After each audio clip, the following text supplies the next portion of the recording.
So I was researching electric school buses this morning, and frankly, I was pretty excited to see that this technology is being used for something that would be a practical use. School buses are parked at night in closed facilities, and it would be a perfect opportunity for the buses to be charged.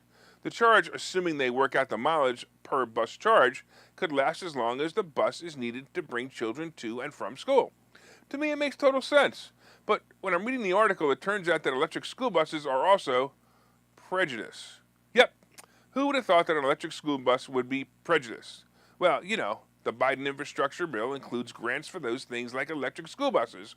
Orders of school buses have expanded more than tenfold since the beginning of 2021, and the Biden administration aims to speed it up even faster with a Wednesday announcement of the winners of the almost $1 billion in subsidies for electric and low emission bus purchases around the country. Some advocates say they're hopeful that they can electrify the entire American school bus fleet by 2030. Anyway, once again, it's admirable and frankly kind of cool, but I'm not going to be honest. I'm an advocate for electric vehicle technology, but as you know, I will always have my gas-powered 1978 MGB that uses no technology at all, so I can go where no one can go anymore because the grid is down. But anyway, getting back to the story and how electric school buses are racist, the Biden administration is pushing electric everything in an attempt to decrease our carbon footprint on the Earth. Once again, I think electric vehicles are pretty cool, but it kind of makes me laugh that people don't realize that we have to create the energy to charge the cars.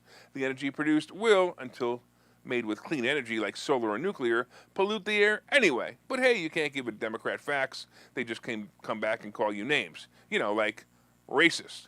Well, here's how they are being racist once again. It turns out that the schools are getting electric buses first are the schools that, as the Washington Post puts it, in areas of children of color. That's right. Once again, we pick and choose those using favoritism by the color of people's skin. Could they just say something like, poorer areas, or maybe the areas who needed new buses the most? Nope, it has to be areas of people with color.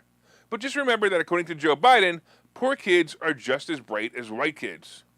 The hypocrisy of the left. So if you are poor and living in a white neighborhood, expect your buses to be late. If your buses are breaking down, but you're a white, expect your buses to be late again.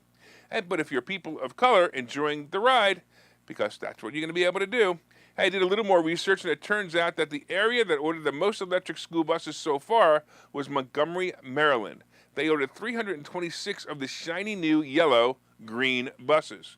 This area is actually a very mixed, and over 50% of the students identify as white or Caucasian.